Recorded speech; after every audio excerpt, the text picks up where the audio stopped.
आज हम surface tension discuss करेंगे। ये भी फ्लूइड स्टैटिक्स का ही पोर्शन है। सरफेस टेंशन भी फ्लूइड स्टैटिक्स का ही पोर्शन है।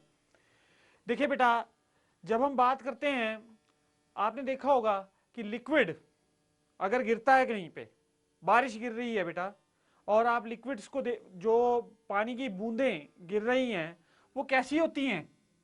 स्फेरिकल। अब देखिए बेटा, ये ड्रॉपलेट्स स्फेरिकल हैं शेप में। अरे न्यूटन ने जब सेब गिरता हुआ देखा था तो उसने सोचा था कि ग्रेविटी है। अब जब ये हमने ड्रॉपलेट देखी, ये स्फेरिकली क्यों हुई? ये ऐसी क्यों नहीं हुई? ये ऐसी क्यों नहीं हुई? अरे ये स्फेरिकली क्यों हुई ड्रॉपलेट्स? ऐसा क्या है, कौन सी चीज है जो स्फेरिकल बन गई droplet? What is making them spherical? तो बेटा इसका एक्सप्लेनेशन है फिजिक्स के पास। इस बात का एक्सप्लेनेशन है फिजिक्स के पास कि ड्रॉपलेट्स जो हैं वो स्फेरिकल क्यों होती हैं। जैसे इस बात का एक्सप्लेनेशन था कि सेब धरती की तरफ क्यों गिरता है, वैसे इस बात का एक्सप्लेनेशन भी फिजिक्स के पास है कि ये ड्रॉपलेट स्फेरिकल क्यों होती है, किस वजह से। There is one phenomena that we call as surface tension. Surface tension. मैं बेटे मेहमान के घर गया, मैं मेहमान बन के किसी के घर गया, मैं मेहमान बन के किसी के घर गया और उन्होंने मुझे, बेटे हम जाते हैं किसी के घर तो पानी तो पिलाता ही है अगला, ठीक है? नहीं कोई बहुत माड़ा आदमी होगा तो बेटे शायद ही वो पानी पिलाए, ठीक है? लेकिन जो अच्छा आदमी होता है वो हमेशा पानी जरूर ऑफर करता है, नहीं कोल्ड ड्रिंक भी ऑफर कर देता है बेटे। अब देखिए, हमें बेटे, मुझे एक गिलास पानी दिया गया। अब मैंने ये गिलास देखा पानी का और उसके ऊपर एक सरफेस देखा, सरफेस बना हुआ। अब देखिए ये सरफेस में, हे भगवान क्या हुआ, वहां पे मस्कीटो बहुत था। एक मस्कीटो चलता हुआ देखा मैंने। अरे मुझे तो बड़ा गुस्सा आया, ये क्या मुझे पानी दे दिया, कैसा पानी पीने के लिए दे दिया। लेकिन एट द सेम टाइम मैं क्यूरियस भी हो गया, मैं बहुत खुशी भी हुई मुझे वो मॉस्किटो को देख के। अब बेटे वो मॉस्किटो देख के खुश होने की बात तो है नहीं, पानी पीने के लिए दिया गया, उसमें मॉस्किटो दिख रहा है और वो चल रहा है पानी पे। फिर मेरे को एक एक्सपेरिमेंट सूझा। मैंने सोचा अगर ये चल सकता है तो मेरे पास एक लोहे की पिन है, अगर मैं उसको बड़े आराम से सरफेस पे रख दूं, अरे मैंने वो करके देखा, वो भी डूबी नहीं। ये क्या है? इसका मतलब सरफेस जो है इन चीजों को सपोर्ट कर रहा है। लिक्विड का फ्री सरफेस। फ्री सरफेस कौन सा बेटा? इसके नीचे तो सारा पानी है और यहां पे हवा है, तो फ्री सरफेस कौन सा हुआ? ये ऊपर वाली सतह, पानी की टॉप क्या है? सरफेस, फ्री सरफेस है। इसको क्या कहते हैं हम लोग? Free surface. This is what we call as free surface. इसका मतलब क्या हुआ बेटा? ये फ्री सरफेस है हमारे पास और इस फ्री सरफेस पे कोई भी चीज रख रहा हूं वो तैर रही है। पिन रखी, पिन तैर रही है। मस्कीटो है, वो चल रहा है। अब ये क्या, ये कैसे, ये कैसे पॉसिबल है? और फिर मैंने को एक गुस्सा आया, मैंने कहा यार ये पानी बेकार है, ये नहीं पीऊंगा मैं। मस्कीटो वाला पानी पिलाते हैं, ये मेहमानों की ऐसी खातिरदारी करते हैं, गलत बात है। मैंने उनको कहा कि ये पानी नहीं पीऊंगा मैं, मुझे साफ पानी चाहिए। तो साफ पानी लेने के लिए जब वो गए तो उन्होंने ये पानी को गिराया बेटा, इस पानी को क्या कर दिया? गिराया। जब गिराया तो ये झट से स्फेरिकल ड्रॉपलेट्स बन गई। देखो बेटा, इसमें भी फिजिक्स छुपी हुई है। यहीं पे तो बात है, यही तो बात है। फिजिक्स देखिए यहां पे भी है। आप सोचिए जरा कैसा फिनोमेना मैंने आपके साथ डिस्कस किया और फिजिक्स कहां से है और सरफेस कैसे बिहेव कर रहा है। बेटा लिक्विड का सरफेस इज अंडर टेंशन। जब हम पानी के गिलास में हमने पानी डाल रखा है तो सरफेस इज अंडर टेंशन, और कोई चीज रखते हैं तो इसका मतलब क्या है? There is a sideward force that exist on that particular surface. So इसका मतलब है this phenomena is called surface tension. अब बेटा अभी अभी मैं मानता हूं कि अभी आपको सरफेस टेंशन नहीं पता चली होगी जो मैंने पढ़ाया, थोड़ा सा और डिटेल में करेंगे, थोड़ा केमिस्ट्री की मदद लेंगे। अब देखो बेटा, नाउ आपको पता है कि दुनिया की कोई भी चीज एटम या मॉलिक्यूल से बनी हुई है। दुनिया की कोई भी चीज एटम्स और मॉलिक्यूल से बनती है। नाउ अगर हमारे पास बेटे ये लिक्विड बर्तन है और ये हमारा लिक्विड सरफेस है, तो यहां पे बेटा यहां पे भी मॉलिक्यूल्स हैं और यहां पे भी हैं, ऐसे फैले हुए हैं। एक मॉलिक्यूल तो सरफेस पे है, सरफेस के ऊपर यहां पे क्या है, हवा, और यहां पे क्या है बेटा, ये पूरा लिक्विड भरा हुआ है। जो भी लिक्विड आपने ले रखा है, जरूरी नहीं पानी लेना है, it may be any liquid. अब देखिए बेटा, अगर हम यहां वाले की, इस वाले की स्थिति देखें, इस मॉलिक्यूल की स्थिति देखें, तो देखो ये चारों तरफ से अट्रैक्ट हो रहा है बेटे, ऐसे। ये 3 डायमेंशन की बात कर रहा हूं मैं, ये चारों तरफ से अट्रैक्ट हो रहा है because there is force of cohesion. Like molecules के बीच में जो अट्रैक्शन होती है, that is called force of cohesion. तो यहां पे फोर्स ऑफ कोहिजन है, यानी कि इस पे नेट फोर्स कैसी है, बैलेंस्ड है। नेट फोर्स कैसी है, बैलेंस्ड है। अब एक मॉलिक्यूल आप सरफेस वाला कंसीडर करो, जो ये सरफेस पे जो मॉलिक्यूल है बेटा, इस पे क्या हो रहा है, now there are forces of attraction on this molecule in the downward direction। ठीक है बेटा, तो अब देखिए यहां पे ऊपर आई हवा है, यहां पे फोर्स ऑफ अट्रैक्शन बहुत कम है। एयर और जो वाटर मॉलिक्यूल है या लिक्विड मॉलिक्यूल है, उनके बीच में एडिजिव प्रॉपर्टी बहुत कम है, एडिजिव फोर्स बहुत कम है। एयर की एडिजन जनरली लिक्विड्स के साथ बहुत कम होती है, तो ऊपर बहुत कम फोर्स है। नेट फोर्स इस पे कैसी है, डाउनवर्ड। तो इसका मतलब तो ये हुआ कि ये अगर यहां पे है तो इसके पास कुछ एक्स्ट्रा एनर्जी है,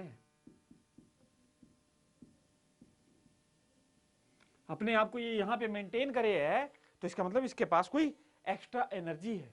और जो इसको साइड वाले मॉलिक्यूल है बेटे, वो कैसे साइड में खींच रहे हैं, साइड वाले भी खींच रहे हैं।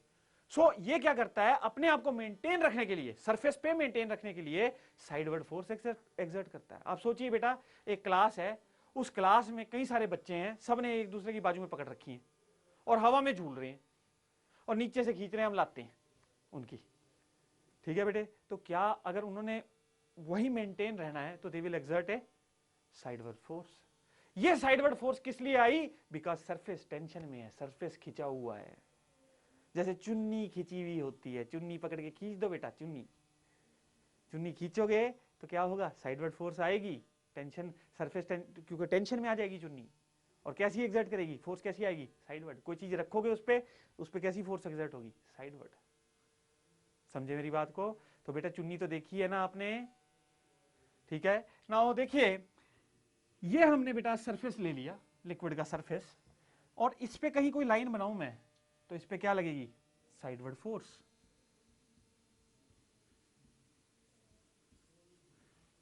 ये साइडवर्ड फोर्स लगेगी।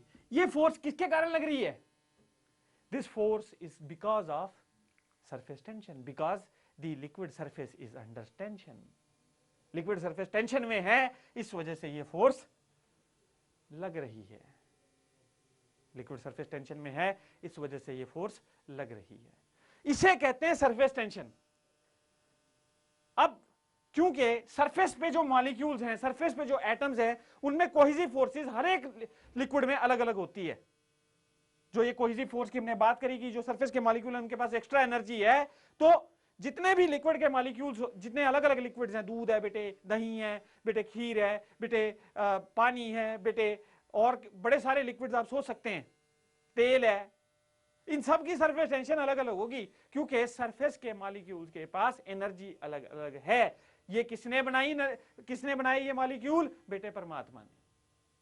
सारे लिक्विड अलग अलग बनाए, सारे लिक्विड आदमी अलग अलग बनाए, तो लिक्विड भी अलग अलग बना दिए, अलग अलग किस्म के। तो सरफेस टेंशन क्या हुआ, प्रॉपर्टी हुई बेटे लिक्विड की। Surface tension is a property of the liquid. The surface tension existing in different particles is different, in different liquids is different. ठीक है, अब बेटा अगर इसमें इसी गिलास में थोड़ा सा नमक डाल दो, मेरा गला खराब था, पानी में नमक डाल दिया, नमक डाल दिया, सरफेस टेंशन घट गई, सरफेस टेंशन घट गई। डिटर्जेंट डाल के कपड़े क्यों धोते हैं हम? अरे डिटर्जेंट डाल के कपड़े क्यों धोते हैं? ताकि सरफेस टेंशन कम हो जाए, और सरफेस टेंशन कम हो जाएगी तो लिक्विड का फैलाव ज्यादा हो जाएगा। अब देखिए बेटा, मैं आपको ये बात बताता हूं कि अगर ये हमने एक लाइन बनाई, imaginary line of length L, और सरफेस टेंशन के कारण इस पे साइडवर्ड फोर्स एक्सर्ट हो रही है। ये अगर मैंने L लेंथ की पिन ही रखी सपोज पानी में, तो इस पे साइडवर्ड फोर्स एक्सर्ट हो रही है। Now surface tension T is defined as the force per unit length, और ये फोर्स कैसी है? Tangential force acting per unit length on the surface of a liquid. इसकी बेसिक डेफिनेशन हम लोग ये बोलते हैं कि the tangential force, the tangential force acting on the surface, the tangential force acting on the surface, the tangential force acting on a surface per unit length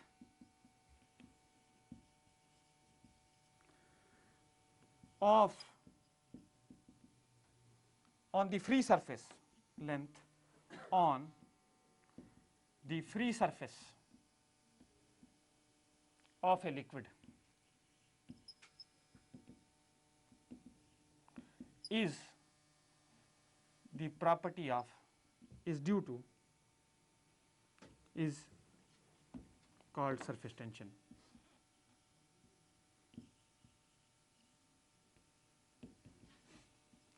now बेटे, इस surface tension की units क्या हैं? Newton per metre. इस surface tension की unit क्या है बेटा? Newton per metre.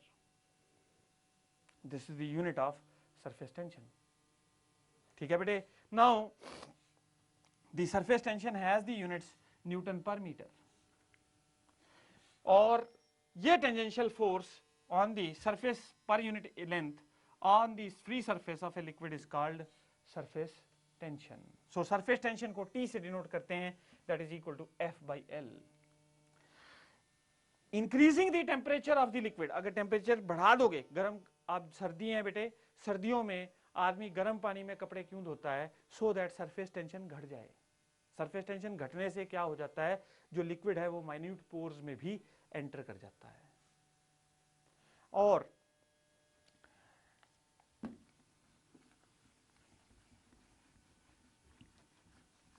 नाउ बेटे, ये हमने सरफेस टेंशन का कंसेप्ट डिस्कस किया और सरफेस टेंशन को डिफाइन भी कर दिया as force per unit length. Surface tension को डिफाइन कर दिया as force per unit length acting on the free surface. Now do you know what is the free surface, या सरफेस फिल्म किसे कहते हैं लिक्विड की? देखो, आपको पता है बेटे कि हर एक मॉलिक्यूल का कोई ना कोई डायमीटर होता है। अगर मैं मॉलिक्यूल लूं तो उसका मॉलिक्यूलर डायमीटर होता है। ऐसा कहा जाता है कि जो लिक्विड का फ्री सरफेस है, लिक्विड का जो फ्री सरफेस है, उसकी थिकनेस 10 to 15 मॉलिक्यूलर डायमीटर्स है। The free surface of the liquid, the free surface of the liquid is 10 to 15 molecular diameters thick। 10 से लेके 15 मॉलिक्यूलर डायमीटर थिक होती है।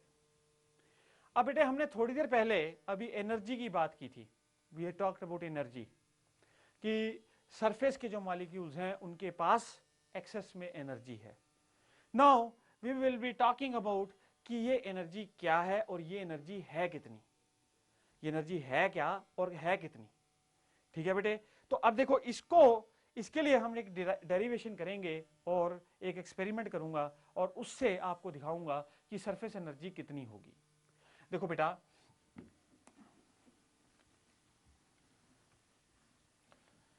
मेरे पास एक ये वायर फ्रेम है, ये वायर फ्रेम, आप सोचिए कि आपने एक तार ली, उस तार को बेटा इस शेप में कर दिया, ठीक है बेटे, इस शेप में कर दिया। अब इस तार को इस शेप में करने के बाद आपने एक मूवेबल तार इस पे लगा दी, मूवेबल तार लगा दी। फिर बेटे व्हील वॉशिंग पाउडर या सर्फ का पाउडर लेके एक बाल्टी में झाग बनाया, बाल्टी में झाग बना दिया, और उसके बाद इस पूरी चीज को, ये जो मैंने बनाया, इसको लेके बेटे आपने डिप कर दिया।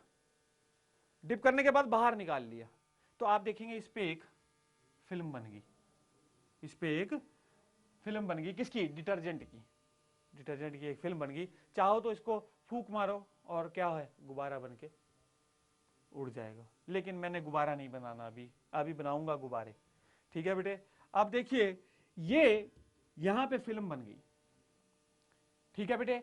अब इस फिल्म की जो भी सरफेस फिल्म है, उसकी टेंडेंसी है कि to acquire minimum possible area, अगर उसे मौका मिल जाए तो। जैसे कि बेटा जब हमने पानी बाहर निकाला था, जब गिर रहे थे, बूंद क्यों बन रहा था, वो स्फेरिकल बूंद क्यों बन रही थी? बिकॉज जो सरफेस पे टेंजेंशियल फोर्स थी आउटवर्ड। अब जो सरफेस के मॉलिक्यूल्स थे वो अट्रैक्टेड भी थे टुवर्ड द सेंटर। तो क्या हुआ, जैसे ही वो फ्री हुए, हवा में हुए, तो सारा सरफेस क्या हो गया, सिकुड़ गया, बिकॉज सारी जगह पे सरफेस टेंशन फोर्स का कंपोनेंट अंदर की तरफ एक्ट कर रहा था। अगर यहां पे एक मॉलिक्यूल लूं तो इस पे सरफेस टेंशन कैसे है, ऐसे साइडवर्ड, इसका नेट फोर्स का कंपोनेंट करोगे तो किसकी तरफ आ गया, अंदर, क्योंकि साइडवर्ड तो कैंसिल हो जाएगा। यहां मॉलिक्यूल लो, सारा कैसे है, अंदर की तरफ, तो इसलिए क्या कर जाता है, श्रिंक कर जाता है लिक्विड, इसलिए ड्रॉपलेट बन जाती है because of surface tension, because of the force of surface tension. तो इस पर्टिकुलर फिल्म में भी टेंडेंसी क्या होगी, to acquire minimum possible area. लेकिन एक मिनिमम पॉसिबल एरिया अक्वायर करने के बाद देखिए ऐसा होता है, स्फीयर का जो पॉसिबल एरिया है वो मिनिमम होता है, तो जब भी मौका मिलता है किसी लिक्विड ड्रॉपलेट को तो वो स्फेरिकल शेप अक्वायर कर लेती है, क्योंकि सॉलिड्स में सबसे मिनिमम सरफेस एरिया होता है स्फीयर का। अब यहां पे हम जो इस वायर फ्रेम पे हमने फिल्म बनाई है बेटा, इस वायर फ्रेम पे जो हमने फिल्म बनाई है वो क्या करेगी, उसकी टेंडेंसी होगी to acquire minimum possible area. लेकिन यहां स्फेरिकल तो नहीं हो सकता, हाँ वो अगर आप फूंक मार दोगे और उड़ा दोगे तो फिर वो स्फेरिकल ड्रॉपलेट जरूर बन जाएगी। लेकिन यहां पे अभी हम ये नहीं कह सकते कि ये स्फेरिकल ड्रॉपलेट बन जाएगी, it will acquire minimum possible area. तो इसमें क्या होगा बेटा, इसकी टेंडेंसी होगी, force of surface tension will be acting like this, चारों तरफ से, ताकि ये श्रिंक कर जाए। Tangential force will be acting like this, ताकि ये सरफेस फिल्म श्रिंक कर जाए। अब मान लो ये लेंथ एल है बेटा, दिस लेंथ इज एल, मान लो दिस लेंथ इज एल। अब इसमें कितने फ्री सरफेसेस हैं, ये जो साबण की फिल्म बनाई है हमने, इसमें कितने फ्री सरफेसेस हैं, दो हैं बेटा, एक आगे और एक पिछली साइड, क्योंकि वायर फ्रेम है ये, दो फ्री सरफेस हैं इसमें। अब देखिए बेटा, फोर्स ऑफ सरफेस टेंशन, मान लीजिए सरफेस टेंशन टी है इस फिल्म की। देखो सरफेस टेंशन बेटा मटेरियल की प्रॉपर्टी है, लिक्विड की प्रॉपर्टी है। अब अगर आप बनाते हो व्हील वॉशिंग पाउडर, आपने देखा है बेटे, उसकी ऐड भी काफी आती है। व्हील वॉशिंग पाउडर के अगर आप बनाते हो फिल्म, सरफेस फिल्म, और सर्फ एक्सेल की वो फिल्म बनाते हो, क्या कहते हैं, सोप की जो फिल्म है वो सर्फ एक्सेल से बनाते हो, तो दोनों केसेस में सरफेस टेंशन अलग अलग होगी, क्योंकि दोनों डिटर्जेंट अलग अलग हैं, दोनों की कंपोजिशन अलग अलग है, ठीक है बेटे। और पानी गर्म कर देते हैं तो सरफेस टेंशन और घट जाती है, ठीक है। अब देखिए जब आपने ये काम किया तो अब देखिए बेटा, ये वाले पर अब मैं क्या करना चाह रहा हूं कि एक मिनिमम एरिया में आके ये रुक गया, ये एल लेंथ की जो ये तार है इसको मैं खींचना चाहता हूं, तो मुझे फोर्स लगानी पड़ेगी। सपोज कीजिए मैं इस तार को खींचकर डेल्टा एक्स आगे ले जाता हूं, सपोज कीजिए मैं इस तार को खींचकर डेल्टा एक्स आगे ले जाता हूं, तो इसमें क्या हुआ, what we have done, we have increased the surface. तो जो मॉलिक्यूल्स, जो एटम्स सरफेस पे नहीं थे, अब वो कहां आ गए, सरफेस पे। इसका मतलब जो आपने वर्क किया उसकी वजह से वो सरफेस पे आए, अगर आप वर्क ना करते तो वो सरफेस पे ना आते। आपने जो फोर्स लगाई उस फोर्स के कारण क्या हुआ, आपने इसको चलाया और उस चलने के कारण क्या हुआ, ये फिल्म बढ़ी, और ये फिल्म बढ़ी तो काफी सारे जो मॉलिक्यूल्स थे जो कि नीचे थे वो कहां आ गए, सरफेस पे आ गए, वो they have come to the surface now. ठीक है बेटे, अब जब वो सरफेस पे आ गए तो इसका मतलब है उन्होंने एनर्जी गेन करी, और उनके पास क्या आ गई, कुछ एनर्जी आ गई, उस एनर्जी को हम क्या बोलते हैं, surface energy. Now we will derive expression for the surface energy, we will derive expression for the surface energy. Now देखिए बेटा, the small amount of work that we have done is equal to F into delta x. ना ये F force कितनी होगी, ऐसा है बेटा, surface tension मैंने डिफाइन किया फोर्स पर यूनिट लेंथ, तो फोर्स कितनी है, this implies force is equal to tension into length, surface tension into length. लेकिन इसमें दो फ्री सरफेसेस हैं, तो इस तार पे एक फ्रंट से और एक बैक से, दोनों पे ऐसे इनवर्ड फोर्स एक्ट करेगी, उतनी ही फोर्स मैं आउटवर्ड लगा रहा हूं। ठीक है बेटे, ये ऐसे सरफेस टेंशन के कारण फोर्स एक्ट कर रही है ना, तो एक फ्री सरफेस तो ये और दूसरा फ्री सरफेस इसके पीछे। वायर फ्रेम में दो साइड फिल्म है और दो फ्री सरफेसेस हैं, तो दो फ्री सरफेसेस होने के कारण जो नेट फोर्स हो गई that is equal to 2t into L, T into L front में और टी इंटू एल दूसरी साइड से, सो नेट फोर्स होगी 2TL। अब यहां देखिए बेटा, the work, the amount of work done is equal to 2 into T into L into delta x, 2TL into delta x. देखिए बेटा, T into 2 times L into delta x, ये क्या है, L into delta x, length into breadth, length into breadth, यानी ये वाला area, एक area front में है और एक एरिया पीछे है, एक एरिया आगे है एक एरिया पीछे है, नेट एरिया हम कहते हैं ए, क्योंकि दो सरफेस क्या हुआ, फ्री सरफेस दोनों साइड से बढ़ा, तो नेट एरिया हम क्या कह रहे हैं, 2 times L into delta x, that is equal to A only. Let us say front वाला एरिया और दूसरा एरिया पीछे वाला वो जुड़ के कितना हो जाता है, ए, तो T into A, so this is small amount of work done. तो इसका मतलब क्या हुआ, ये बेटा ये हम डेल्टा ए लिख देते हैं, T into increase in area, delta A क्या है, इंक्रीज एरिया। इसका मतलब क्या हुआ बेटा, ये वर्क कहां चला गया, this work is equal to surface energy, this is equal to gain in surface energy. तो gain in surface energy, gain in surface energy किसके बराबर हो गया बेटे, T into delta A, gain in surface energy is equal T into delta A, T into increase in area. तो इसका मतलब क्या हुआ, गेन इन सरफेस एनर्जी क्या होगा, final surface energy minus initial surface energy. तो इसका मतलब है कोई भी लिक्विड का सरफेस है उसके पास शुरुआत में ही कुछ ना कुछ एनर्जी है, और वो सरफेस एनर्जी किसके बराबर है, सरफेस, वो किसके बराबर है, that is equal to surface tension into area of that surface. मैंने बेटा ये ग्लास में जब पानी लिया, तो अगर मैंने इस सरफेस की एनर्जी निकालनी थी, मुझे ये पता होता कि इसकी सरफेस टेंशन ये है, सरफेस टेंशन नापते हैं लोग, बताते हैं, वैल्यूज देते हैं उसकी, सरफेस टेंशन T है इस लिक्विड की, तो मैं इसकी सरफेस एनर्जी निकाल सकता हूं बड़ी इजीली। कैसे बेटा, इसका एरिया ले लो, ये सर्कुलर है, इसका रेडियस r हो गया, इसका एरिया कितना हो गया, पाई r square, area of the surface film is pi r square, surface is, और ये एक ही फ्री सरफेस है इसमें लिक्विड में, क्योंकि इस साइड तो पानी है उस साइड हवा है, हवा के साथ लगता हुआ फ्री सरफेस उसको बोलते हैं फ्री सरफेस, हवा के साथ लगते हुए सरफेस को फ्री सरफेस बोलते हैं। यहां तो पानी है नीचे, तो क्या हो गया, area is pi r square. और देखिए बेटा, surface tension, surface energy is equal to surface tension into pi r square, that is equal to surface tension into pi r square. So यहां से हमारे पास सरफेस टेंशन की एक और definition आ गई, the surface energy per unit area, the surface energy per unit area is called surface tension, the surface energy per unit area is called surface tension. अब बेटा इसी से लिंक्ड मैं एक क्वेश्चन करूंगा, I will be solving one question linked to this concept which I have discussed now.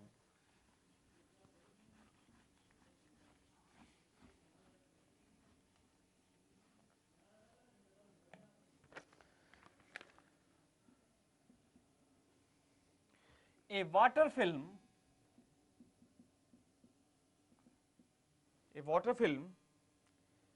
is made between two parallel wires of length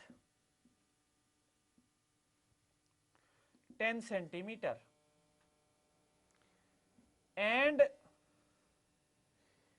at a distance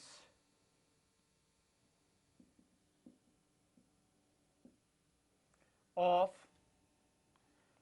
0.5 centimeter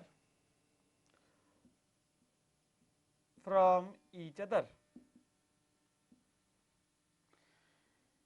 If the distance between the wires is increased by 1 mm, how much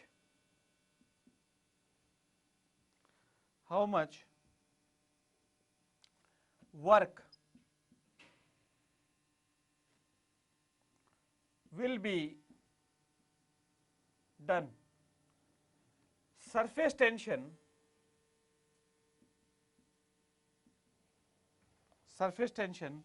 of water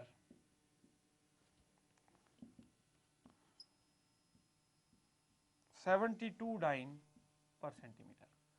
तो देखिए बेटा, एक water film हमने बनाई है between to parallel wires of length 10 centimetre. ये एक wire है, ये एक वायर है, लेंथ कितनी है 10 सेंटीमीटर, ठीक है बेटा, और दोनों की दोनों एक दूसरे से कितनी दूरी पर हैं 0.5 सेंटीमीटर। ये हमने सरफेस वाटर फिल्म है यहाँ पे ना, ये वाटर फिल्म है बेटे। नाउ देखिए, if the distance between the wires is increased by 1 mm, यानी आपने इसको इधर खींचा और 1 mm आपने क्या करा, डिस्टेंस बढ़ा दिया। How much work will be done, कितना वर्क जो है वो होगा, वी हैव टू सी कि कितना वर्क होगा, ठीक है बेटे। नाउ देखिए, work is equal to surface tension T into क्या चीज बेटे, increase in area delta A, क्योंकि यही सरफेस एनर्जी में इंक्रीज हो जाएगा, ठीक है बेटे। तो surface work done is equal to surface tension into increase in area. Surface tension कितनी है बेटे 72 into increase in area. Increase in area कितना हो गया बेटे, increase in area is how much, 1 mm आपने लेंथ बढ़ा दी और इसकी लेंथ है 10 सेंटीमीटर, 10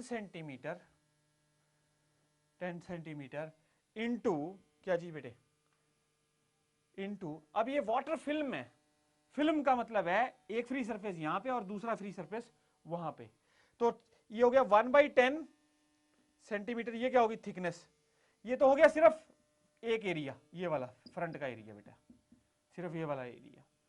अब इसी तरह का एरिया पीछे भी है, तो उसका क्या करना पड़ेगा हमको, 2 टाइम्स कर देंगे।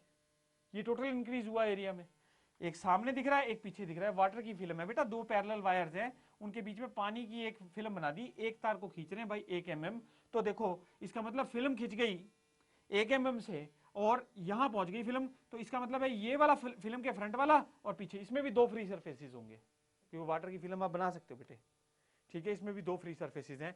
तो आप देखिए ये इंटू 2 कर देंगे और mm 1 सेंटीमीटर इज 10 mm, सो 1 mm इज 1/10 सेंटीमीटर, ये हो गया L into B this area into twice कर दिया इसको, तो ये 10 से 10 कट गया बेटा, ये कितना आ गया 2 2 ज़ा 4 2 7 ज़ा 14 144, कितना हो गया 144 अर्ग्स, so this is 144 अर्ग्स। ये क्लियर हुआ बेटे, ये हमने सरफेस एनर्जी के कंसेप्ट पे डिस्कस किया।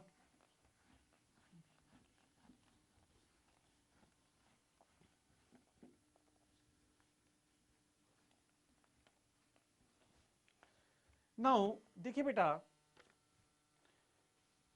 ऐसा है कि लिक्विड का, अगर हम एक लिक्विड का ड्रॉपलेट बना रहे हैं तो हमने क्या करा, हमने उसको एक्सपोज कर दिया, छोड़ दिया, और वो लिक्विड का ड्रॉपलेट बन गया। ठीक है बेटे, अब उस लिक्विड के ड्रॉपलेट में क्या कोई एक्सेस प्रेशर है? Is there any pressure that is excess, in excess? कोई एक्सेस प्रेशर एग्जिस्ट करता है? देखो बेटा ऐसा है, ये बात ये है कि देखिए एटमॉस्फेरिक प्रेशर तो हर जगह पर है, there is always atmospheric pressure. अगर हम एक्सेस प्रेशर की बात कर रहे हैं तो वो एक्सेस प्रेशर पहली बात है आया कहां से और होता कैसे है? देखिए बेटा ऐसा है, लिक्विड का हमारे पास कोई ड्रॉपलेट है, लिक्विड का ड्रॉपलेट है, तो धीरे धीरे क्या होता है, the liquid droplet starts decreasing in size, it starts decreasing in size. और ये सिचुएशन कब तक होती रहती है? जब तक कि अंदर का प्रेशर और बाहर का प्रेशर सेम ना हो जाए। अब मैं इसको एक बात आपको समझाता हूं, 2 मिनट की बात है, बहुत सिंपल सी बात है।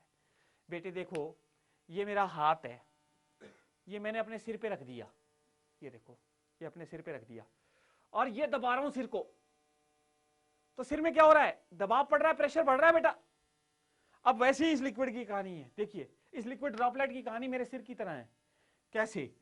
ये सरफेस पे एक मॉलिक्यूल ले लिया हमने, ये सरफेस टेंशन के कारण फोर्स कैसे लग रही है बेटा? ऐसे, सरफेस टेंशन के कारण फोर्स कैसे लग रही है? ऐसे।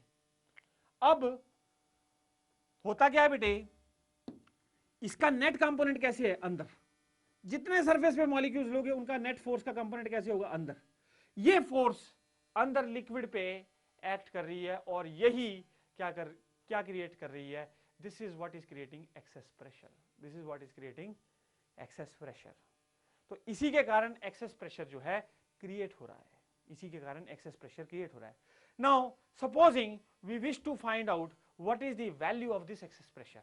ये एक्सेस प्रेशर आया किसकी वजह से? सरफेस टेंशन की वजह से। अगर सरफेस टेंशन ना होती तो एक्सेस प्रेशर ना आता और स्फेरिकल सरफेस ना बनता। ये एक्सेस प्रेशर आया ही सरफेस टेंशन की वजह से, because there was surface tension, so there was excess pressure inside. इसीलिए अंदर का प्रेशर है पी नॉट प्लस पी और बाहर का प्रेशर है पी नॉट, एटमॉस्फेरिक प्रेशर। ये पी किसको बैलेंस कर रहा है? ये पी किसकी वजह से जनरेट हो रहा है? Because of surface tension. तो अब हम निकालेंगे access pressure inside a liquid droplet, access pressure inside a liquid droplet.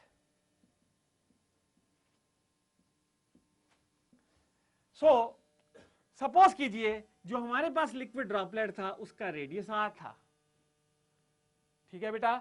इस एक्सेस प्रेशर के कारण लिक्विड ड्रॉपलेट फैल गया और लिक्विड ड्रॉपलेट का रेडियस इंक्रीज हो गया by a small amount delta R, by a small amount delta R. ठीक है बेटे। नाउ देखिए कोई भी फोर्स होती है प्रेशर इनटू एरिया, ठीक है। अब क्या है, कोई भी फोर्स है that is equal to pressure into area. तो एक्सेस प्रेशर के कारण जो फोर्स जनरेट हो रही है उसने कितना और बढ़ा दिया उसकी रेडियस को, it has been increased by delta R. Now work done by excess pressure is equal to increase in surface energy of the liquid droplet. So work done by excess pressure is equal to increase in surface energy of the liquid droplet.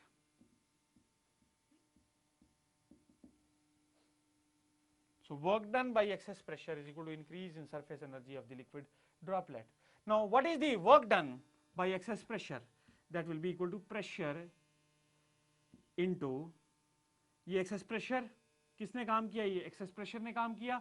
So P into 4 pi r square, surface area इस surface area पे act हुआ, into ये हो गया pressure into area, force हो गई, force into delta R, ये क्या हो गया? Work done by the excess pressure. This is equal to increase in surface energy that is equal to 4 pi R plus delta R का whole square.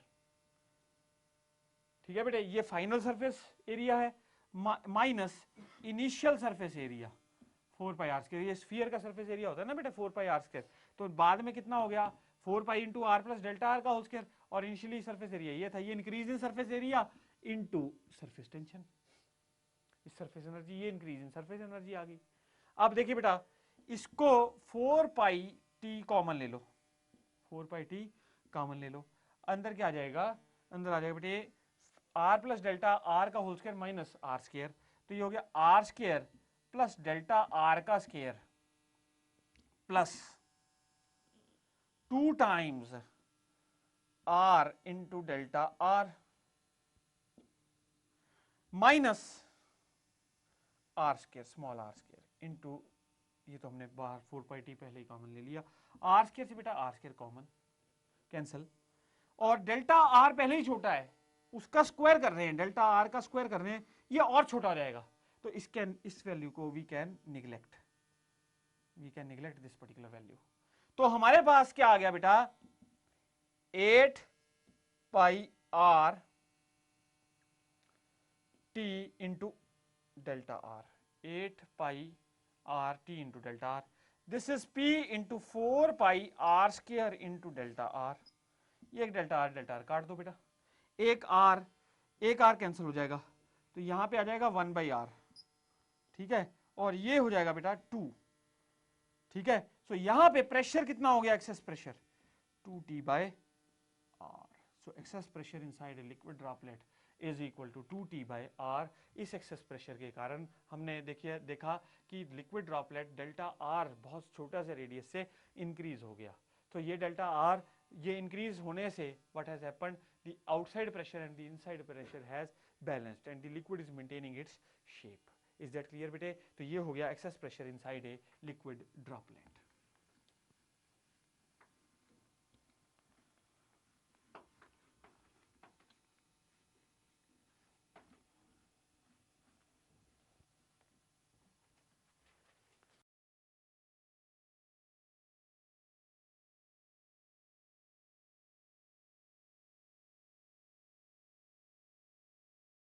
हाँ जी, now बेटा देखिए access pressure inside a soap bubble. देखो बेटे हम excess pressure निकालना चाहते हैं इनसाइड ए सोप बबल। हमने देखा था excess pressure because of surface tension आता है, जो एक्सेस प्रेशर है वो सरफेस टेंशन के कारण आता है, क्योंकि जो फिल्म है, जो फ्री सरफेस है, वहां पे सरफेस टेंशन टेंजेंशियली एक्ट कर रही है और उसका नेट जो फोर्स है वो इनवर्ड एक्ट करता है, तो वो अंदर वाली हवा को प्रेस करता है। जो इनर एयर है जब वो प्रेस हो जाती है तो बेटा क्या what happens in that particular situation, जो इनर एयर है यदि वो प्रेस कर जाती है तो उसके कारण क्या होता है, एक्सेस प्रेशर डेवलप होता है। फिर हमने देखा था बेटा access pressure inside a liquid droplet. तो अब हम देखना चाह रहे हैं the excess pressure inside a soap bubble. We want to discuss the excess pressure inside a soap bubble. So देखिए बेटा अगर हमारे पास कोई soap bubble हो तो इसमें दो free surfaces हैं, one surface is inside और बाहर outside, क्योंकि इसके अंदर भी हवा है। तो जो excess pressure होगा, जो एक्सेस प्रेशर डेवलप होगा, that will be due to surface tension on the two films, दो फिल्म्स की सरफेस टेंशन की वजह से एक्सेस प्रेशर डेवलप होगा। Let us say that the radius of the soap bubble is R, तो radius हमने बेटा सोप बबल का आर मान लिया। तो अब आप देखिए एक्सेस प्रेशर के कारण, सपोज एक्सेस प्रेशर के कारण जो ये बबल है it expends by A small, और इसका रेडियस बढ़ जाता है by A small distance delta R, delta R से इसका रेडियस इंक्रीज कर जाता है। नाउ बेटे work done by access pressure is equal to increase in surface energy, is equal to increase in surface energy. So work done during work done by excess pressure is equal to increase in surface energy. So work done by excess pressure कितना हो जाएगा बेटे, that is force into area, that is equal to that is equal to force into distance. So force क्या हो जाएगी, pressure into area into distance delta r. So this is equal to increase in surface energy. So increase in surface energy कितनी हो जाएगी बेटे, that will be equal to the change in the, that is equal to the surface tension into increase in area. So surface tension into increase in area कितना हो जाएगा बेटे, 4 pi R plus delta R का square minus 4 pi R square into 2। ये 2 क्यों किया, क्योंकि दो सरफेसेस बढ़ रहे हैं, दो फ्री सरफेसेस, एक इनर वाला और दूसरा आउटर वाला, दोनों फ्री सरफेसेस बढ़ रहे हैं। इसकी वजह से बेटे what is happening, the area is increasing of the inner portion as well as of the outer portion. Now बेटा देखिए, ये हो गया 2t into 4 pi R plus delta R का whole square minus 4 pi R square. तो यहां पे pressure, ये एक्सेस प्रेशर है, into area 4 pi R square into delta R is equal to 2t। तो बेटा ये हम ऐसा करेंगे, 8 4 पाई बाहर कॉमन ले लेंगे तो अंदर आ जाएगा 8 pi T, 8 pi T into अंदर क्या आ जाएगा बेटा, आर प्लस डेल्टा आर का whole square minus R square. तो ये आया बेटे 4 P into 4 pi R square into delta R बराबर है 8 pi T into R square plus delta R का स्क्वायर प्लस डेल्टा आर का square plus 2r delta R minus R square. तो R square cancel हो गया, delta R can be neglected because मैंने आपको बताया बेटे delta R is very very small और उसका स्क्वायर और भी छोटा हो जाएगा, तो इसको हम लोग निगलेक्ट कर सकते हैं। हमारे पास क्या बचेगा, 2r delta are, 2r delta are. तो इसका मतलब हो गया बेटा p into 4 pi R square delta R बराबर है 16 pi T into R times delta R. So इसका मतलब क्या हुआ बेटा, प्रेशर कितना आ जाएगा इस केस में 4t बाई आर।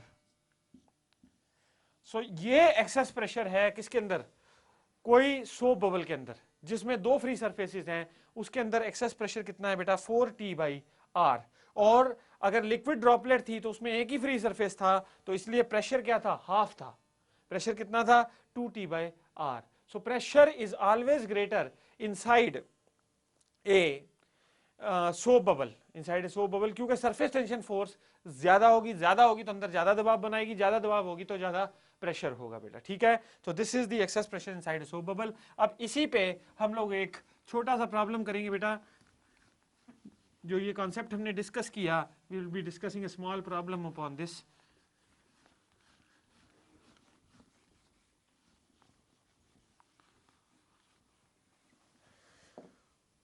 नाउ लिखिए,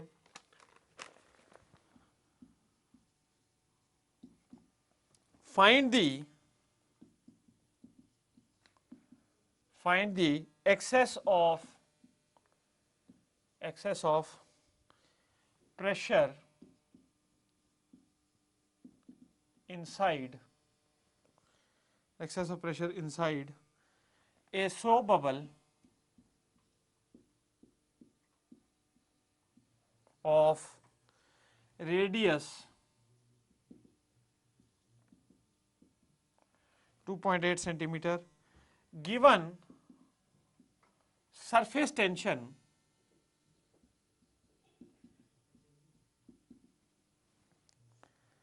of soap solution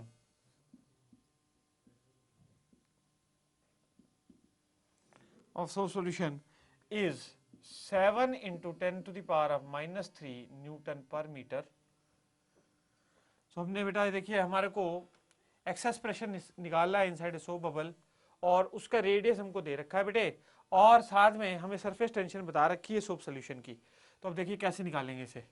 देखो बेटा प्रेशर ये क्या है, सोप बबल है तो प्रेशर हो जाएगा 4t बाई आर। सो ये हो जाएगा बेटा 4 इंटू टी कितना है बेटा surface tension, 7 into 10 to the power of minus 3, 7 into 10 to the power of minus 3 upon 2.8 centimetre है रेडियस। तो हम क्या करेंगे इसको बेटा 2.8 सेंटीमीटर को मीटर में कन्वर्ट कर लेंगे इंटू 10 पावर माइनस 2। सो ये हो गया बेटे 4 7 28 अपॉन 2.8 इंटू 10 पावर माइनस 2। सो ये कितना हो जाएगा बेटे 10 इंटू 10⁻⁻1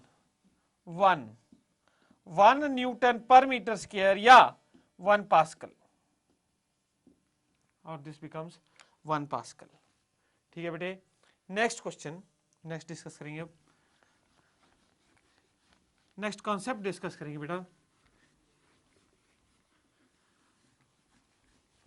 नाउ देखिए बेटे, देयर इज वन फिनोमिना, हमने आमतौर पे देखा है बेटा, रुई अगर मैं पानी में डुबो दूं तो पानी रुई में खुद ब खुद चढ़ जाता है। चौक अगर मैं बेटा डुबो दूं पानी में तो उसमें पानी खुद ब खुद चढ़ जाता है, कोई पंप नहीं चाहिए। लेकिन हाँ, अगर हमने अपनी बिल्डिंग के टॉप पे पानी को पहुंचाना हो, definitely we need some external energy, और उसके लिए हमें पंप लगाना पड़ता है। लेकिन अगर इन चीज़ों में देखा जाए तो पानी लोअर लेवल से हायर लेवल अपने आप पहुंच जाता है। कौन सी चीज़ है ऐसी जो कि रिस्पॉन्सिबल है इस पर्टिकुलर फिनोमिना के लिए? कैसे पानी चढ़ जाता है ऐसे किसी कपड़े में या किसी चौक में या ब्लॉटिंग पेपर में खुद ब खुद शाही फैल जाती है? What is the phenomena that is responsible for such A flow of the liquid? बेटा ऐसा फ्लो जो होता है that is because of capillarity. ऐसा फ्लो किसकी वजह से होता है? कैपिलैरिटी की वजह से होता है। इसको बोलते हैं हम लोग कैपिलरी एक्शन। इसको this is what we call as capillarity action. Now बेटे कैपिलैरिटी क्या होती है? The phenomena of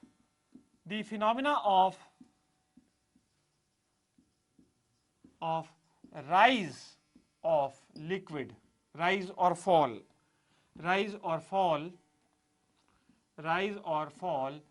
of a liquid in a small, very small radius glass tube, इसको बोलते हैं कैपिलरी ट्यूब बेटे। ऐसी ट्यूब जिसका रेडियस ग्लास की बनी हो और बहुत ही बारीक हो, ऐसी ट्यूब को बोलते हैं capillary tube. Radius glass tube और capillary tube is the phenomena of rise or fall of liquid in a very small radius glass tube, capillary tube, is called capillarity। इस phenomena को हम लोग capillarity कहते हैं। ठीक है, और this is also called as capillary rise or fall। देखो बेटा, हम लोग जब स्टडी करते हैं कैपिलरी राइज या कैपिलरी फॉल तो सबसे पहली बात है वी गो इनटू कि लेबोरेटरी में जब आपने स्टडी करना है तो हमें एक ट्यूब चाहिए। देखिए आमतौर पे जो फिनोमिना हम देखते हैं वो हमने देखा रुई में या कपड़े में, उनमें क्या होता है बड़े माइन्यूट पोर्स होते हैं और उसमें वाटर जो है राइज कर जाता है। अब ये राइज होता क्यों है, किस वजह से राइज होता है? अगर आपने इस फिनोमिना को डिटेल में पढ़ना हो तो इसके लिए हमें बेटा लेबोरेटरी में कैपिलरी ट्यूब डिजाइन करनी पड़ती है और उसमें हम लोग इस चीज को स्टडी करते हैं। कैपिलरी ट्यूब क्या है? Basically it is very thin tube जिसका रेडियस बहुत ही कम होता है। जैसे आपका पेन का रिफिल है वो ट्यूब देखिए जरा, वैसी ही ग्लास में ट्यूब बना दी जाए तो it will work like a capillary tube. और उसको बेटा उस ट्यूब को अगर हमने एक बर्तन लिया और पानी डाल दिया उसमें और उसी ट्यूब को इसमें इन्वर्ट कर दिया, we find that there is a phenomena of rise of this water का राइज होता है। अब ये बेटा ये जो राइज और फॉल है लिक्विड का, ये हमें स्टडी करने के लिए कई सारी चीजें डिस्कस करनी पड़ेंगी और समझनी पड़ेंगी, उसके बाद हम इसको अच्छी तरह समझ सकते हैं। ठीक है बेटा, तो उसके लिए मैं आपके साथ डिस्कस करूंगा एक छोटा सा एक्सपेरिमेंट, एक एक्सपेरिमेंट डिस्कस करूंगा। तो कैपिलैरिटी जो मेन टॉपिक है, इसके साथ जो अलाइड चीज है जो हमें सीखनी है उसको मैं डिस्कस करके बेटा इसके बाद आपके साथ डिस्कस करूंगा कैपिलैरिटी का फिनोमिना। मेरे पास एक ग्लास की टेबल थी, ये देखो कांच लगा हुआ है बेटे, दिख रहा है कांच यहां लगा हुआ है। अब इसके ऊपर मैंने एक पानी की बूंद गिर दी। पानी की बूंद ऐसा शेप ले लेती है, पानी की बूंद ऐसा शेप, कभी भी गिर के देखिएगा पानी की बूंद इस तरह की शेप ले लिया करती है।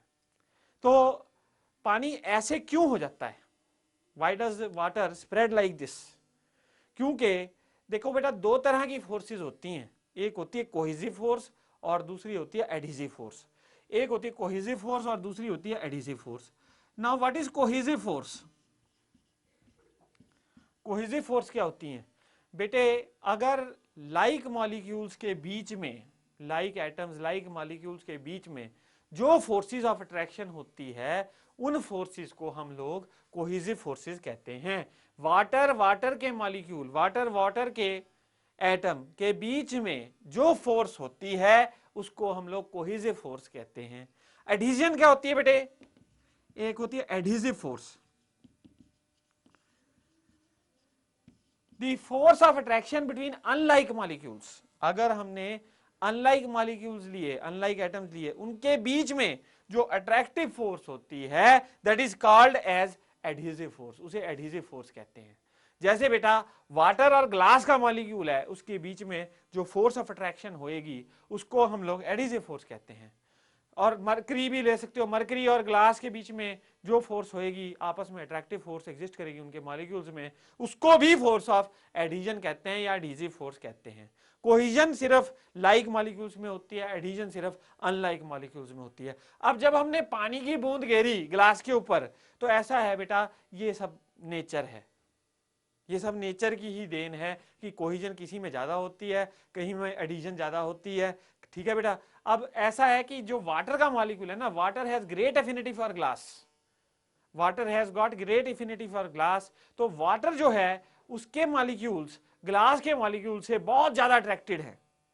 अब वो बहुत ज्यादा अट्रैक्टेड होने की वजह से जो फोर्स ऑफ एडहेजन है वो काफी हद तक स्ट्रांग है। तो सारे के सारे मॉलिक्यूल्स क्या हो जाते हैं? ग्लास की तरफ को अट्रैक्ट हो जाते हैं, तो इसलिए ये फैलता जाता है, इसलिए ये लिक्विड ड्रॉपलेट इस तरह का बनता है। अब ऐसा करो, एक मरकरी ले आओ बेटा, you take some mercury, mercury लेके उसको जरा इस ग्लास पे रख दो। यू विल फाइंड कि मरकरी की ड्रॉप ऐसे रह जाएगी, एक ड्रॉप बन जाएगी ग्लास के ऊपर। क्यों? क्योंकि मरकरी और ग्लास की एडहेजन, उनके बीच में force of attraction is a very weak, बहुत कम है। तो इसलिए क्या है, ये मरकरी इसके साथ सटी नहीं, it is not getting combined here. ठीक है बेटा। अच्छा, एक और एक्सपेरिमेंट करो छोटा सा, एक सिल्वर ले लो, चांदी बेटे, चांदी बड़ी महंगी है, चांदी ले ली, चांदी का टेबल ले लिया, उस पे एक पानी की बूंद गिर दो, आप पाओगे पानी की बूंद कुछ ऐसा हो जाएगी, यू विल फाइंड वाटर, जो बूंद आएगी that will be somewhat like this. तो ये क्या है? इंटरमीडिएट एडहेसिव फोर्स है, मतलब कम है एडहेसिव फोर्स, इतनी स्ट्रांग नहीं है जितनी ग्लास और इधर है। ठीक है, और इतनी वीक भी नहीं है, एट द सेम टाइम इतनी वीक भी नहीं है जो मरकरी और ग्लास का हाल है। ठीक है, यहां पे एडहेसिव फोर्स है बट एक लिमिट तक है, बहुत ज्यादा नहीं, मिडिल ऑर्डर की है। ये किसका है? ये सिल्वर और वाटर ड्रॉप। ये क्या था? ग्लास, यहां मरकरी, और ये water. Now there is something called as angle of contact. Now what is angle of contact?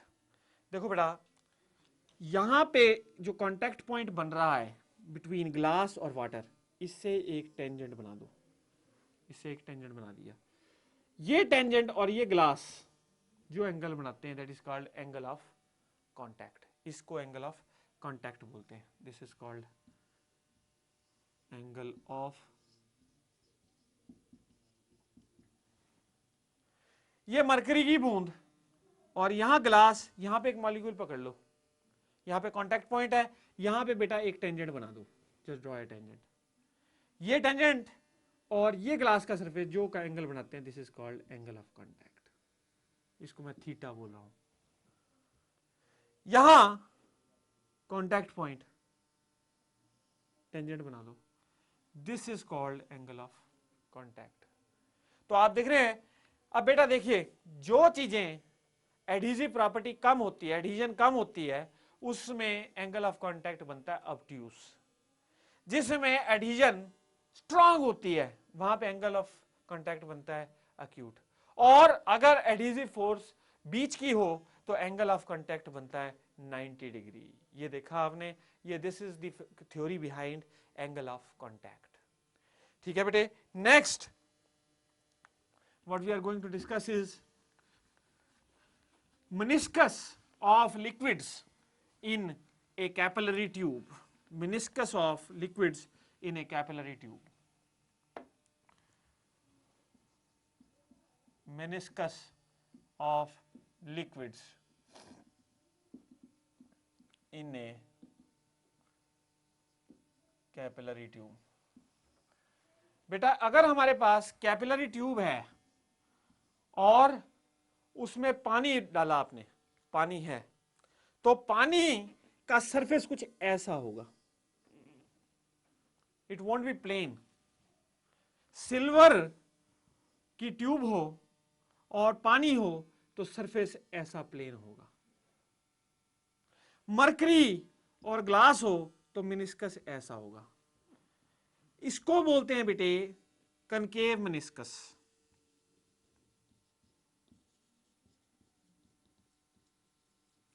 इसको बोलते हैं कॉन्वेक्स मिनिस्कस।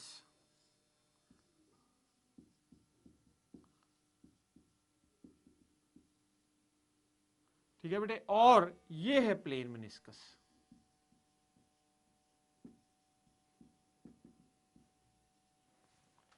ये तीन तरह के मिनिस्कस पॉसिबल हैं। वाटर की एडिशन स्ट्रांग है ग्लास के साथ, जैसे अभी अभी हमने देखा, तो वाटर की एडिशन ग्लास के साथ स्ट्रांग है, तो इसी वजह से क्या होता है बेटा, इसका मिनिस्कस कॉनकेव बनता है। कॉनकेव क्यों बनता है? क्योंकि ये सारा वाटर चाहेगा to cling with the glass, glass के साथ चिपकना चाहेगा। अब इसको हम स्टडी करेंगे कि कैसे। देखो बेटा, यहां पे एक कांटेक्ट पॉइंट ले लिया मैंने,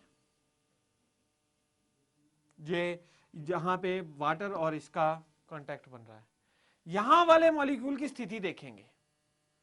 अब यहां यदि पानी का मॉलिक्यूल है तो ग्लास उसको अपनी तरफ अट्रैक्ट कर रहा है, तो फोर्स ऑफ एडिशन होगी ये,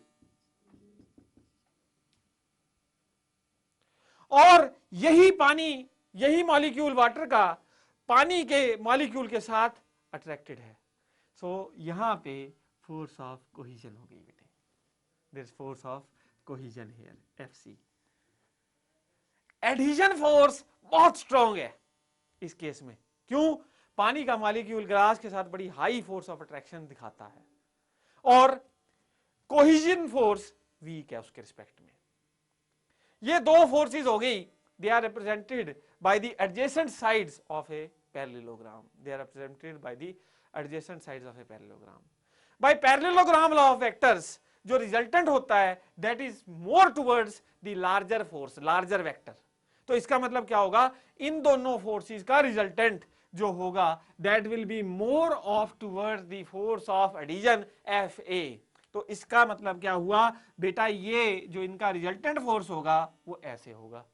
अब जो लिक्विड के सरफेस के मॉलिक्यूल्स हैं वो इस फोर्स के परपेंडिकुलर अपने आप को बिठा देंगे, इसलिए पानी के ग्लास के साथ जो सरफेस बनता है that is having a concave meniscus, that is having a concave meniscus. अब इसकी मरकरी की बात कर लेते हैं बेटे। मरकरी में यहां पे मैंने एक मॉलिक्यूल पकड़ लिया मरकरी का, फोर्स ऑफ एडिशन बड़ी वीक है। क्यों? क्योंकि मरकरी ग्लास से बड़ी कम अट्रैक्शन है, बहुत कम अट्रैक्शन फोर्स है इसकी। अब देखिए बेटा, now the force of cohesion is very very strong. Force of cohesion जो है वो बहुत ज्यादा स्ट्रॉन्ग है, यानी फोर्स ऑफ कोहिजन होगी ये, और बहुत ज्यादा स्ट्रॉन्ग। ये दो वेक्टर्स, ठीक है बेटा, इन दोनों का रिजल्टेंट किसकी तरफ को बैठेगा? फोर्स ऑफ कोहिजन की तरफ को बैठेगा। तो इसका मतलब है ये हो गया, ये हो गई रिजल्टेंट फोर्स। अब ये सारे मॉलिक्यूल्स कैसे अलाइन करेंगे? इस फोर्स के परपेंडिकुलर। तो इसलिए कैसा मिनिस्कस हुआ मरकरी का ग्लास में, मरकरी का ग्लास में हुआ कॉन्वेक्स मिनिस्कस। समझ में आई मेरे बेटे बात? तो क्या हुआ, कॉन्वेक्स मिनिस्कस हुआ मरकरी का विद ग्लास। ठीक है बेटे। नाउ ये तो हमने मेनिस्कस के बारे में बात करी। Now we will check up what is the angle of contact. देखिए बेटा, ये पॉइंट ऑफ कांटेक्ट पे मैंने टेंजेंट बना दिया।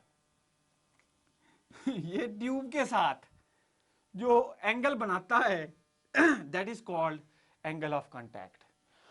और ये जो थीटा है इस केस में कैसा है, अक्यूट। आप देख लीजिए। अब बेटा ये अगर मैं बनाऊं यहां पे टेंजेंट, तो ये एंगल बना हमारा एंगल ऑफ कांटेक्ट। ये कैसा है, मरकरी का एंगल ऑफ कांटेक्ट कैसा है, ऑब्ट्यूस। और यहां पे जो कॉन्केव मेनिस्कस था वाटर का, ग्लास के साथ एंगल ऑफ कांटेक्ट है बेटा कैसा, अक्यूट। अब आप इस सिचुएशन में जब प्लेन मेनिस्कस है तो आप अगर एंगल ऑफ कांटेक्ट देखते हैं तो that angle of contact is zero, angle of contact is zero. ठीक है बेटे, अब ये हमने देख लिया। नहीं सॉरी बेटे, अगर हम प्लेन मेनिस्कस लें, प्लेन मेनिस्कस लें, ये रहा प्लेन मेनिस्कस, तो ये रहा, तो ये देखिए ये एंगल ऑफ कांटेक्ट यहां पे हमने क्या करा, इस सरफेस के एक टेंजेंट बना दिया। तो टेंजेंट कैसे बनेगा बेटा, अभी तक हम ऐसे बना रहे थे, इसके टेंजेंट ऐसे जाएगा, तो एंगल ऑफ कांटेक्ट हो गया 90, angle of contact is 90 for a plane meniscus. Silver और ग्लास के केस में जो एंगल ऑफ कांटेक्ट होता है that is 90 because the meniscus is plane, और ग्लास और वाटर के बीच में मेनिस्कस इज कॉन्केव मेनिस्कस और एंगल इज अक्यूट। और यहां पे मरकरी और ग्लास का जो एंगल ऑफ कांटेक्ट है दैट इज कन्वेक्स मेनिस्कस और angle of contact is obtuse. Now we will discuss capillarity, now we will discuss capillarity action. So अब कैपिलैरिटी एक्शन के बारे में बात करेंगे बेटा।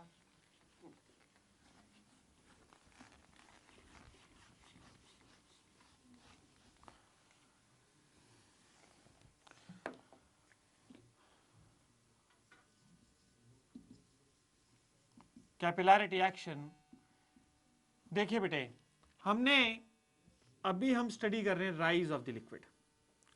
तो ये एक बर्तन ले लिया, इसमें बेटे पानी डाल दिया मैंने, पानी भर दिया, और यहां पे एक कैपिलरी ट्यूब लगा दी बेटे, कैपिलरी ट्यूब लगा दी। अब ये मेनिस्कस जो है यहां पे ये इस तरह का बन जाता है, meniscus is formed like this. अब देखिए बेटा ये कैसा मेनिस्कस है, कॉन्केव मेनिस्कस है। Now suppose that the radius of curvature of this particular meniscus, ये जो कॉन्केव मेनिस्कस है उसका रेडियस, कॉन्केव मेनिस्कस रेडियस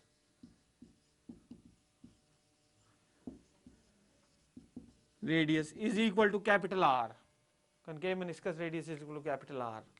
यहां पे कोई लिक्विड का मॉलिक्यूल लीजिए, इस पे सरफेस टेंशन की फोर्स ऐसे एक्ट करेगी बेटा, इसलिए दबाव इधर होगा। तो अगर हम यहां पे एक पॉइंट पकड़े और यहां पे एक पॉइंट पकड़े, ये पॉइंट ए ये पॉइंट बी, तो प्रेशर कहां पे एक्सेस में होगा। ठीक है जी। अब देखिए बेटा अगर हमारे पास इस तरह का कनकेव मेनिस्कस है तो आपको ये पता है कि सरफेस टेंशन फोर्स ऐसे एक्ट करेगी, ठीक है, और जो दबाव बनेगा वो यहां बनेगा। So there will be excess pressure here and there will be less pressure here, यहां पे एक्सेस प्रेशर आएगा। तो ये ए पे pressure is in excess of B. अब यही रीजन है राइज होने का, लिक्विड के राइज होने का यही कारण है कि यहां पे प्रेशर एक्सेस में है यहां के मुकाबले। अगर ये ना होता, लिक्विड राइज ना होता, कैपिलैरिटी ना होती। अब ये राइज कैसे होता है, देखो बेटा यहां भी एटमॉस्फेरिक प्रेशर, यहां भी एटमॉस्फेरिक प्रेशर, यहां भी एटमॉस्फेरिक प्रेशर, यहां भी एटमॉस्फेरिक प्रेशर। अगर हमने ट्यूब नहीं डाली थी तो सारी जगह यहां पे एटमॉस्फेरिक प्रेशर था और लिक्विड उड़ नहीं रहा था। अब हुआ क्या कि बेटा यहां पे तो एटमॉस्फेरिक प्रेशर है और यहां पे प्रेशर कम है, Pa-2T/R। तो क्या होगा, यहां वाला liquid always flows from high pressure to low pressure, liquid always flows from high pressure to low pressure. तो इसका मतलब क्या हुआ, यहां पे हाई प्रेशर, यहां पे लो प्रेशर, तो ये क्या होगा, बी पे जब तक एटमॉस्फेरिक प्रेशर नहीं हो जाता, जो प्रेशर में ये जो कमी है ये पूरी नहीं हो जाती, लिक्विड राइज कर जाएगा, लिक्विड राइज कर जाएगा।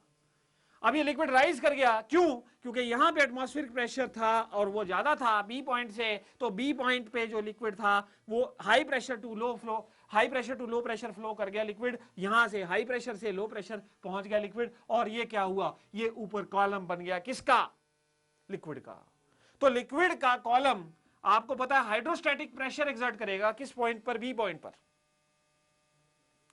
तो ये हाइड्रोस्टैटिक प्रेशर किसको बैलेंस करेगा, ये जो प्रेशर में कमी थी, जो सरफेस टेंशन के कारण एक्सेस प्रेशर आया। तो बेटा अब देखिए H into rho into g, ये hydrostatic pressure is equal to 2T by R। तो height of the liquid in the column is equal to H is equal to 2T by R into rho into G, H is equal to 2T by R into rho into G. अब देखो बेटा, let us say that the radius of the capillary is small r, radius of capillary is small r। अब हम इसको, ये R क्या था, radius of meniscus था। अब हम इस एक्सप्रेशन को कन्वर्ट करेंगे in terms of radius of the capillary tube and in terms of angle theta, that is the angle of contact, उसकी टर्म्स में ट्रांसफॉर्म करेंगे। अब वो देखिए कैसे ट्रांसफॉर्म करेंगे हम लोग, ये बेटा यहाँ पे पॉइंट ऑफ कांटेक्ट पे टेंजेंट बना दो, तो ये हो गया angle of contact theta, this is angle of contact theta.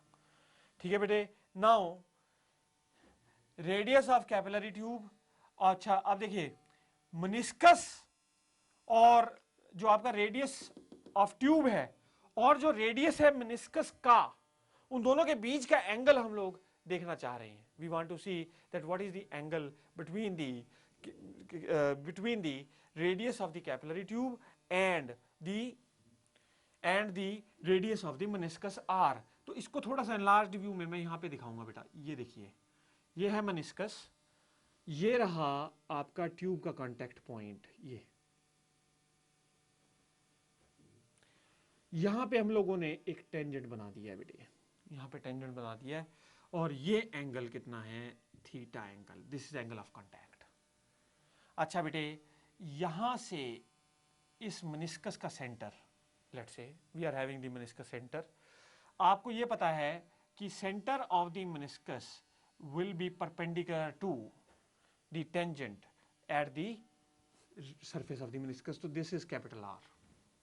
Meniscus से हमने टेंजेंट बनाया है और radius of the meniscus will be perpendicular to the tangent at the point of contact of the meniscus.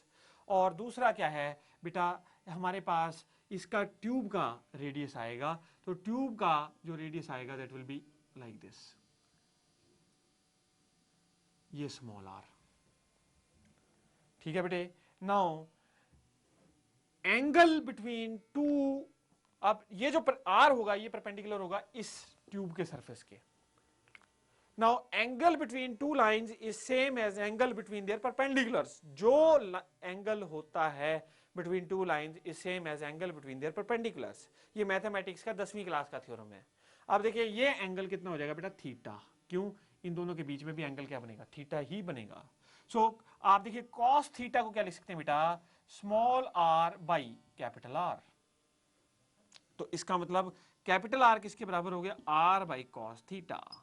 तो एच अब आप देख सकते हैं यहां पे स्मॉल आर, कैपिटल आर की जगह पे small R by cos theta put up करेंगे, so that will be 2t cos theta by R rho G. Same expression, h is equal to 2t cos theta by R rho जी।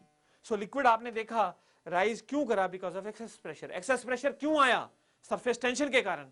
तो liquid rise करा indirectly because of surface tension. अगर surface tension ना होती तो liquid ने rise नहीं करना था, राइज या fall.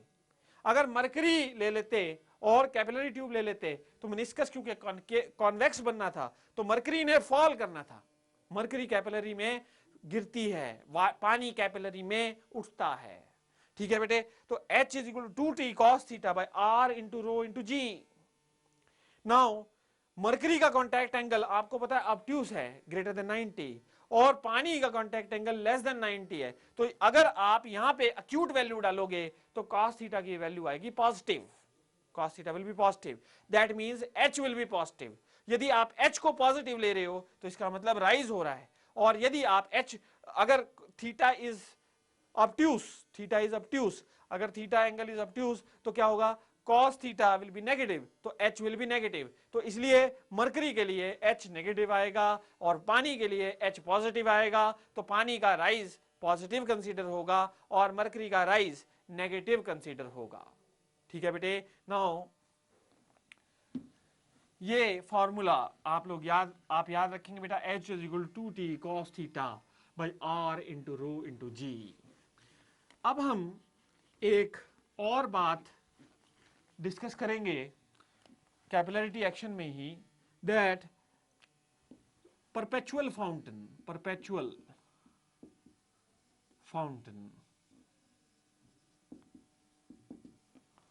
Now what is this perpetual fountain? ये परपेचुअल फाउंटेन क्या होता है? देखिए, परपेचुअल मतलब जो कि असलियत में ना हो, फाउंटेन मतलब फुहारा। अब देखिए, अगर हमारे को एक चीज पता है बेटा, सपोज हम एक कैपिलरी ट्यूब ले लें,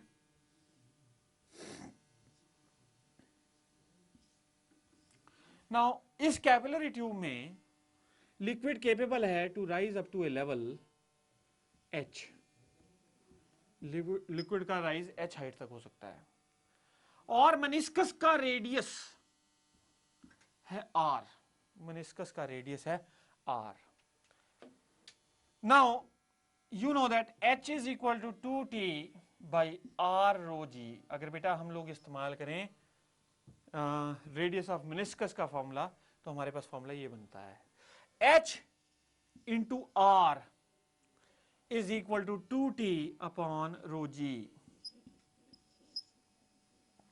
h into R is equal to 2t upon rho G. Now देखिए बेटा, h is equal to 2t upon rho G, h into R, surface tension constant है for the given liquid, density is constant and g is constant. So इसका मतलब h into are product, this is a constant. Now अब क्या करते हैं, हम इसकी length कम कर देते हैं, इनसफिशिएंट लेंथ की कैपिलरी बना देते हैं। इनसफिशिएंट लेंथ मतलब कि जितना पानी हमें पता था इसमें यहां तक उठ रहा है, तो इस ट्यूब को यहां से काट देंगे, यहां से काट दिया फर्ज करो आपने इसी ट्यूब को, you have cut the tube from this point. तो मैं ये दोबारा से बनाता हूं बेटा आपके सामने, यहां पे ये आपने इतनी काट दी ट्यूब, यहां से इस लेवल पे। अब क्या होगा, क्या लिक्विड फ्लो कर जाएगा कैपिलरी से बाहर? नहीं बेटे, liquid will never flow out of the capillary, because it is also rising, it is rising because of surface tension, so it will never flow out of the capillary। तो फिर होगा क्या, अब लिक्विड फ्लो नहीं कर रहा बाहर, तो क्या होगा बेटा, ये जो रेडियस ऑफ मेनिस्कस है ना, ये बड़ा हो जाएगा, the radius of the meniscus will increase and the length will be L। Let's say the length is L. L is, the length is less, but the radius has increased. So again we will get L is equal to 2t by r dash. Let us say the new radius is r dash.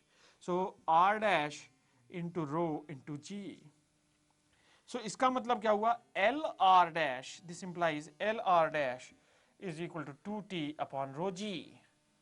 So इसका मतलब क्या हुआ, अब बेटे दो equations है हमारे पास, H R is constant, so we can from here we can say H into R is equal to L into R dash, H into R is equal to L into R dash. So H into R is equal to L into R dash. बेटा अगर आपको दूसरा radius of meniscus निकालना है और आपको suppose length L पता है, तो you can find using this particular formula. This is A capillary tube of insufficient length.